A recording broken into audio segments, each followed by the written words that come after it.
네, 안녕하세요. 12호선입니다. 어제 건물 매각 의뢰가 들어와서 임장 및 답사를 다녀왔습니다. 20살 군입대전에 자주 놀러가던 곳이었는데 어제는 일을 한다고 가니까 뭔가 서글프더라고요. 지역이 어디냐면은 서남권 중에서 가장 큰 행정지자체인 영등포구 영등포동입니다. 어제 임장 나가기 전에 영등포의 유래를 찾아봤어요. 정확한 기록은 없고 가장 유력한 설이 하나 있는데 무속신앙으로 음력 2월 초하루를 영등날이라고 한답니다. 영등날에 무당이 영등굿을 하는 곳이 영등포구 신길동 50번지 일대였다고 해요. 이렇다 보니까 자연스럽게 사람이 많아지고 교통의 요지가 되었으며 한강 횡단을 위해 배가 드나들면서 영등포라는 명칭이 생겼다고 합니다. 혹시 70년대에 표현했던 영동이라는 단어를 들어보셨을까요? 영동지구 개발 그리고 서울 청담동에 소재한 영동고등학교. 여기서 영동이란 영등포의 동쪽을 뜻한다고 해요.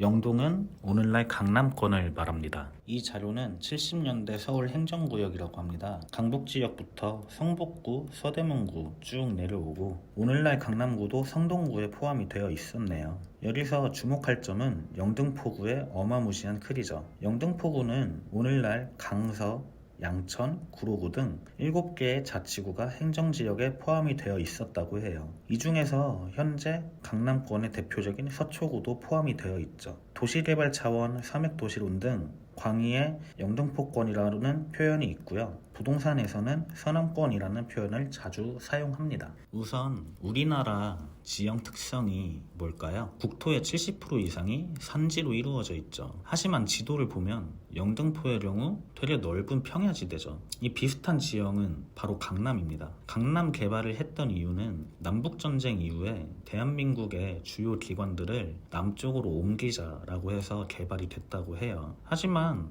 영등포의 지형 이점으로 해서 7, 80년대에는 당산 물레 일대 구로공단 그리고 여러 가지의 공장들이 버티고 있었고 이러한 이유로 영등포구가 강남보다 훨씬 먼저 개발된 탓에 강남보다 낙후율이 높죠. 그리고 이런 말 많이 들어보셨을 것 같아요.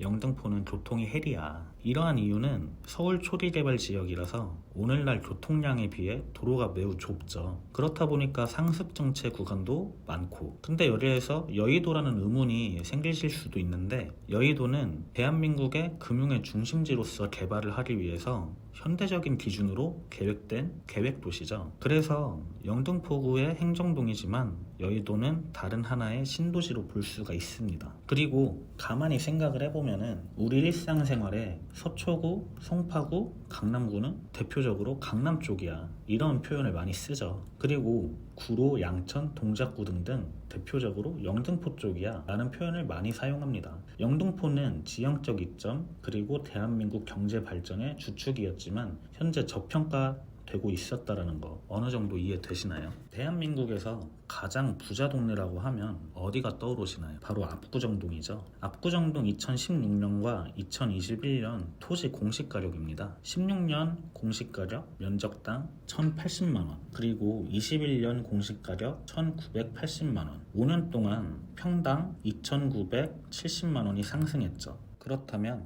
영등포는 어떨까요? 17년, 18년, 19년, 20년, 21년 똑같이 16년이랑 21년 공시가를 비교해 보겠습니다. 16년에는 1,910만원, 21년에는 2,840만원 5년 동안 평당 3,690만원이 상승했죠. 우리나라 최고의 땅이라고 불리는 강남 압구정보다도 더 높은 상승률을 확인하실 수 있습니다. 이렇게만 봐도 영등포가 어떠한 기대가치가 있는지 보이지 않나요? 영등포는 현재 서울 1호선 역세권으로 재정비 촉진지구로 지정되어 사업을 준비하고 있습니다. 뉴스에서도 볼 수 있듯이 영등포의 개발은 많은 이목이 집중되고 있고 21년도 매매 거래도 활발하죠. 그리고 건물의 실거래가는 강남권에 비해서는 아직 상당히 저렴한 편에 속합니다. 하지만 아까 확인하셨듯이 기대가치가 계속 오르고 있는 곳이라 사업의 설계가 나오고 나서는 어떻게 될지 모르는 곳이죠. 상권의 사장님들이랑 이용객들 몇 분이랑 인터뷰를 해봤는데 영등포의 상권은 이렇게 빨간색으로 빗금쳐진 지역의 거주자분들, 그리고 부천, 인천 쪽에서 거주하지만 여의도에서 근무하시는 분들이 퇴근 후에 이용을 하신다고 해요. 그 이유는 주변에 가장 큰 상권은 영등포가 유일무이하기도 하고 서남권 쪽에서 중앙에 위치해 있다는 이점도 있죠. 그렇다 보니까 영등포 상권은 반문화의 특징을 갖고 있죠. 영등포는 이처럼 낙후된 건물이 많아서 재건축 사업으로도 진행할 수 있고 상업지역에 숙박시설, 일반 상가, 복합상가 등 상당히 범위가 넓고 기회가 많습니다. 영등포는 서울의 부도심 중 하나이며 한강 이남 지역 중에서 가장 먼저 서울로 편입이 된 곳이죠. 현재 대대적으로 재개발 계획이 나오고 있죠. 많이 좋아질 것으로 예상이 됩니다. 저는 6, 70년대에 강북에서 강남으로 경제권이 넘어간 것처럼 다음 기회의 땅이라고 불리우는 것은 영등포라고 생각을 합니다. 제가 개인 블로그에서도 언급한 적이 있는데 부동산 투자는 아직 늦지 않았습니다. 기성세대에 비해서 투자의 판도가 바뀌었을 뿐이지 개발은 계속 있을 것이고 그 안에서 기회를 찾아가는 것은 개개인의 몫입니다. 그리고 그 기회는 누구든지 잡을 수 있습니다. 감사합니다.